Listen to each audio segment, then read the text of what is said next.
Shehera police મથક ખાતે વ્યાજખોરો દ્વારા થતી હેરાનગતિના બચાવ માટે લોક દરબારનું આયોજન કરાયું। આજ રોજ માનનીય સરકારશ્રી નવા દ્વારા ગેરકાયદેસર રીતે વ્યાજખોરો દ્વારા જે નાણાકીય રીતે જે વિષચક્ર ઊભું થયું છે વ્યાજખોરોનું, એની નાબૂદી અનુસંધાને સરકારશ્રી તરફથી એક પગલું ભરવામાં આવ્યું છે।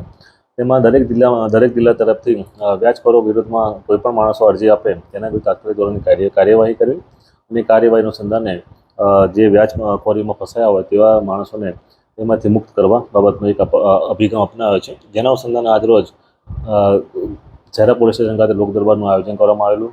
લોક દરબારમાં આજુબાજુના ગામડાઓના પ્રચાર કરીને આજરોજ ખાલી સારી એવી સંખ્યામાં હાજર રહેલા અને તેઓને રૂબરૂમાં વ્યાજ બાબતની લગતી તમામ સમજમાં આપવામાં આવી અને વ્યાજ વિષચક્રમાંથી કેવી રીતે નાબૂદ થવું એ બાબતની પણ સમજ કરવામાં આવી છે। જે વ્યાજના ચક્રમાં ફસાયા છે અને જે પોલીસ સમક્ષ આવી નથી શકતા તેઓને મનમાં રહેલી બીકને દૂર કરીને કેવી રીતે પોલીસનો સાથ સરકાર લેવો અને કેવી રીતે વિષચક્રમાંથી નાબૂદ થવું તે બાબતોની પણ સમજ આપી છે। એમાં ગામના આગેવાનોને આ બાબતની સંપૂર્ણ સમજ આપવામાં આવી છે।